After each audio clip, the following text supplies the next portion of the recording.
Olá, amigos telespectadores da Rede América de Televisão. Estamos começando mais uma edição do programa Sul de Minas em Foco, sua revista eletrônica, que vai ao ar toda semana aqui pela Rede América, no canal digital HD 3.1 aqui em Pouso Alegre, região. Você pode sintonizar-nos pelo 3.1. Também a Rede América é sintonizada em várias cidades da região. Temos Beno Morandão, Paraisópolis, Três Corações, essa região e toda sintonizadas a nossa emissora através do canal 35 HF ou 40 HF, Santa Rita do Sapucaí, Cachoeira de Minas, enfim, todas as cidades, São Sebastião de Bela Vista, mandar um abraço pro pessoal de Bela Vista, sintonizados aqui na Rede América de TV, Rede América de TV que também temos aí a nossa matriz que fica na cidade de São Paulo, na capital de São Paulo. Nosso programa também vai ao ar na capital de São Paulo, agradecendo a audiência de vocês. É o Sul de Minas rompendo fronteiras, é o Sul de Minas em foco mesmo, para você conhecer o que acontece no Sul de Minas, utilidade pública, prestação de serviços, reportagens especiais,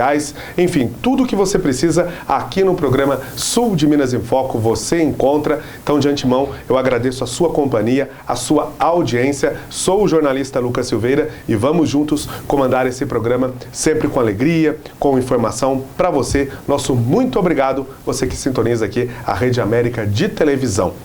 Nosso assunto hoje é um assunto extremamente importante que está em pauta aí em todos os telejornais, em quase todas as programações, que é a Previdência Social. Muito se vê falar nas aposentadorias, né? As mudanças nas regras de aposentadoria. Caso não tenha essas mudanças, o Brasil pode quebrar, né? Você pode ficar sem receber a sua aposentadoria. E para a gente abordar esse assunto hoje, nós estamos recebendo aqui um especialista na área de Previdência Social, que é o Dr. Amaury Ludovico dos Santos. Dr. Amaury Ludovico, primeiramente, quero agradecer a sua presença aqui. A gente fala que o senhor é o Papa da Previdência Social aqui em Pouso Alegre, professor da nossa Faculdade de Direito Sul de Minas, renomada faculdade conceito A, né, nota máxima no MEC. Eu queria que o senhor falasse para nós aí um pouco dessa dúvida hoje que paira, a Previdência Social, o que realmente é mito, o que realmente é fato. E hoje a gente tem esse programa para falar desse assunto. Boa noite. Boa noite, eu quero agradecer o convite, né, a generosidade, e dizer que o tema é muito importante. Várias pessoas estão preocupadas com a questão da reforma da Previdência, mas eu quero dizer que uma mini reforma já foi aprovada, quando a medida provisória 871 transformou na Lei 13.486.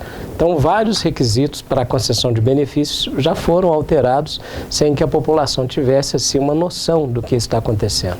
Então, é muito importante. Eu quero dizer ainda que existe uma grande preocupação da população em relação à concessão dos benefícios. Eu vejo muita gente reclamando da demora.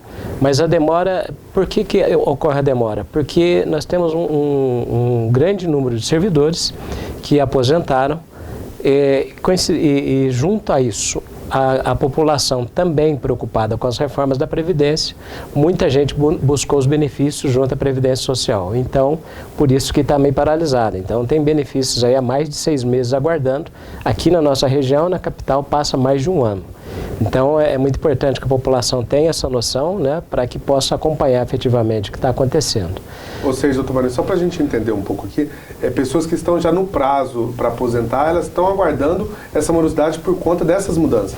Exatamente. Então, quem já preencheu os requisitos, obviamente já correu para requerer o benefício. Eu quero dizer que nem sempre existe essa necessidade do requerimento do benefício, porque quem já preencheu os requisitos já tem direito adquirido. Então, poderia até aguardar a reforma para ver se existe algum ponto positivo.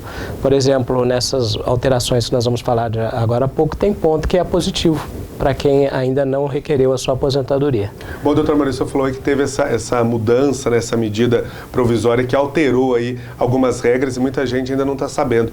Que pontos positivos, então, dessas regras que foram alteradas, que a população ela pode ficar atenta que isso vai ser benéfico? Muito bem. Ponto positivo que eu vejo é a questão das atividades múltiplas. No critério de cálculo da aposentadoria por tempo de contribuição, existe lá a questão da atividade principal e atividade secundária. Muita gente saía prejudicada em decorrência dessa questão. Por exemplo, vamos entender, exemplificando, eu leciono na Faculdade de Direito, mas também advogo. Então, eu tenho recolhimento para essas duas fontes. O importante com essa mudança agora, que a partir de 2003 deixou de existir o que a gente chamava de intertícios. Intertícios, o que era? Eu era obrigado, como contribuinte individual, permanecer numa determinada classe para que eu pudesse aumentar minhas contribuições para uma segunda. Então eu começava na classe 1, depois passava para a classe 2, depois a classe 3, até chegar à classe 10. Então muita gente confundia, eu paguei sob 10 salários, né? Então, a partir de 2003, houve essa possibilidade de eu recolher entre o mínimo e o teto da Previdência Social. Mas aquelas pessoas que tiveram seus benefícios concedidos posterior a essa data, o que aconteceu? O INSS utilizou a atividade principal e a atividade secundária. O que é isso? Então, a principal é aquela que a pessoa trabalhou a maior parte do tempo. Vamos entender que essa pessoa trabalhou aí mais de 30 anos recolhendo salário mínimo nessa atividade. E depois trabalhou uns 10 anos nessa atividade secundária recolhendo o teto da Previdência. A Previdência faria a média da atividade principal, que daria um salário mínimo, e depois faria uma média da atividade secundária dividido pelo número de meses. Então, isso iria achatar o benefício. Muita gente ficava naquela expectativa, nossa, eu vou aposentar no teto, né? Eu tive um bom recolhimento na segunda atividade. E isso não acontece. Então, agora, a partir da medida provisória que transformou nessa lei, agora sim nós podemos somar os dois períodos, as duas contribuições, limitando as contribuições ao teto da Previdência. Então, quem aposentou antes dessa data, certamente terá que buscar o judiciário para poder, através de uma revisão, equiparar a essas pessoas que vão aposentar daqui para frente, que vão ter os benefícios com uma condição muito mais adequada. Então, esse é um ponto positivo da medida provisória transformada em lei, que veio para ajudar aquelas pessoas que tiveram melhores contribuições, principalmente posterior a 2003. Agora, e o que tem de negativo nessa medida? Bom, negativo é a questão das revisões, que nós chamamos do pente fino das revisões, né? Prazo de defesa. Então, essa medida provisória, ela surgiu com a ideia de corrigir todas prováveis ou possíveis irregularidades que possam ter acontecido, principalmente nos benefícios por incapacidade. Então, por exemplo, se foi constatada alguma irregularidade num benefício por incapacidade, se ele for urbano, a pessoa vai receber uma notificação, ela tem 30 dias para fazer defesa. Se ela não fizer defesa, ela vai perder o benefício. No caso dos trabalhadores rurais, eles vão ter o prazo de 60 dias. E é muito importante ressaltar que agora houve um alargamento dessa questão das revisões para todos os benefícios. Não é somente para os benefícios por incapacidade, mas qualquer benefício que for detectado qualquer indício de irregularidade vai sofrer esse tipo de processo administrativo. E se a pessoa não ficar atenta aos prazos, ela vai acabar perdendo seu benefício. Ô, doutora Maria, então, com essa medida provisória, a gente pode considerar que já está começando a extinção, por exemplo, do tempo de serviço ou ainda não? Vai ter que ainda aprovar ainda lá na Câmara, no Senado, essa reforma para poder acabar o tempo de serviço e ser só a idade? Então, essa é uma grande preocupação para todos nós, né? Eu entendo que a aposentadoria, ela não é um prêmio, mas ela vem coroar toda uma vida prestada de serviço. Então, se nós tivermos só uma aposentadoria por idade, nós vamos estar prejudicando aquelas pessoas que iniciaram mais cedo. E geralmente são as pessoas mais simples que começam a trabalhar, a partir dos 16, 17 ou até antes, né? Os trabalhadores rurais começam, às vezes com 12 anos, já estão trabalhando até bem antes que isso. Então, se houver a extinção da aposentadoria por tempo de contribuição, eu vejo assim que é um grande prejuízo para todos nós.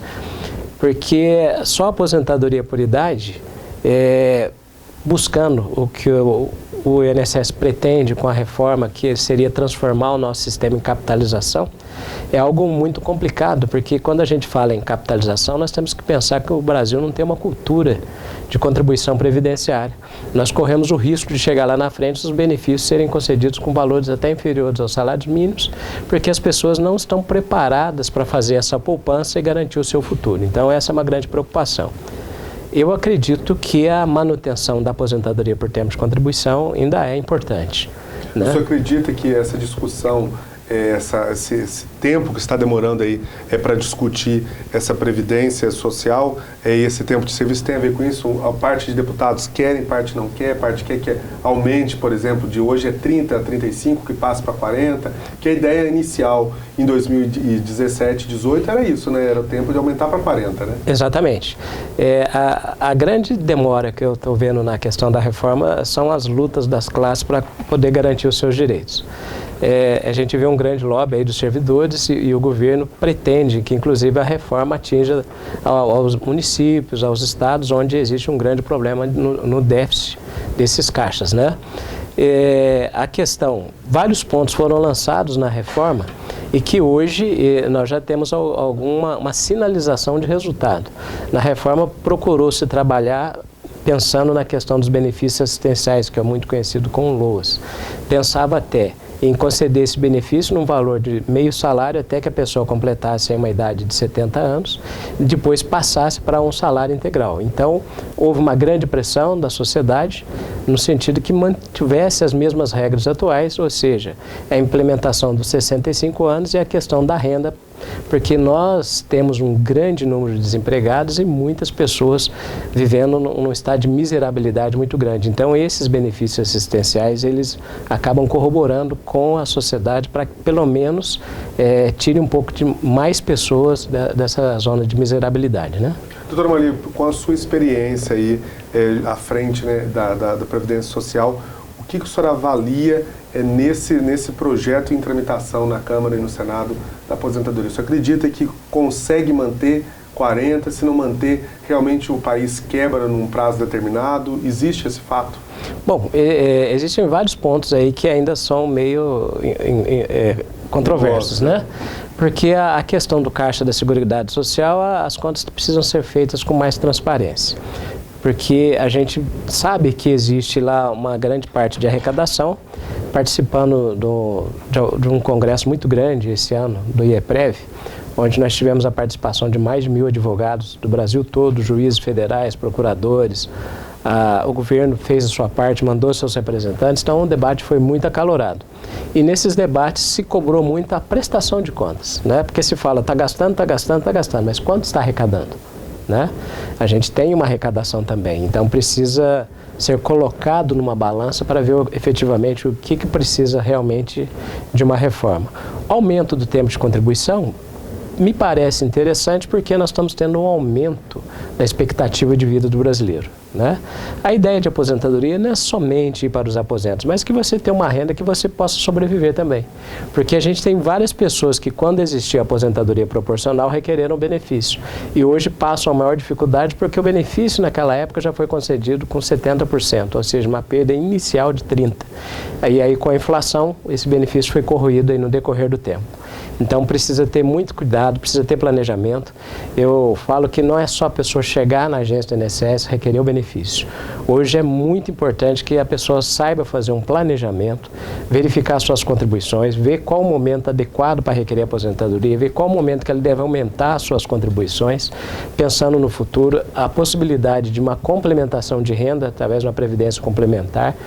Pensar na parte econômica. Hoje em dia não dá mais para ficar, quando eu chegar lá na frente eu começo a contribuir. As pessoas precisam adquirir outras formas de arrecadação, né? Comprar imóveis, investir na bolsa de valores, tem que criar essa cultura, ter um seguro de vida, muita gente não tem. Então precisa pensar na parte econômica. Bom, a gente vai agora, eu vou chamar agora o Grupo Celinho, daqui a pouquinho a gente continua a nossa entrevista.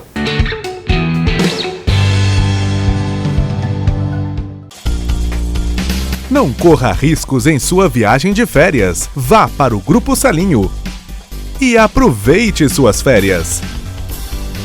Com a confiança que só o Salinho tem. Grupo Salinho, autopeças e centro automotivo. Lojas em Pouso Alegre e Itajubá. Minuto Grupo Salinho. As melhores dicas para você que é apaixonado por carros. A dica de hoje é sobre troca de óleo. Eu sou Wesley, do Grupo Salinho do Moisés Lopes. Vou estar passando algumas informações sobre troca de óleo para vocês. Qual a importância da troca de óleo? É recomendado pelo manual do fabricante a troca do óleo de 6 meses ou a quilometragem específica pelo fabricante. A troca de óleo é muito importante para a vida útil do seu motor. Dica 1. É sempre bom olhar o manual do fabricante para ver o óleo específico do seu veículo. Dica 2. É bom sempre trocar o óleo de 6 em 6 meses. E dica 3. É bom trocar o óleo a cada quilometragem especificada pelo seu fabricante. Quer saber mais? Clique no link abaixo. Até a próxima! Minuto Grupo Celinho. As melhores dicas para você que é apaixonado por carros.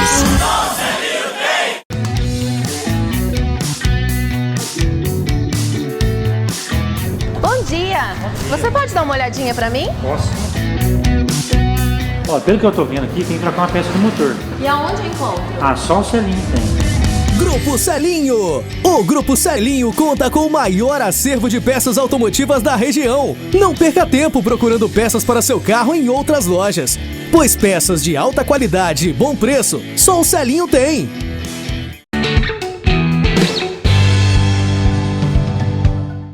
Vocês acabaram de conferir o recadinho do Grupo Celinho, meu amigo Silvio, fazendo presença aqui no programa Sul de Minas em Foco. Nós continuamos aqui com a doutora Mauri Ludovico dos Santos, advogado especialista na área de Previdência Social. Hoje nosso tema é Previdência Social. Estamos conversando aqui sobre a aposentadoria, sobre o futuro de todos, né? E doutora Mauri, a gente falava no bloco anterior aí dessa importância, né, das pessoas cuidarem da aposentadoria. E muita gente acaba deixando, né? Principalmente profissional autônomo, né? Ele não se preocupa. E a hora que chega a idade, a situação complica, né?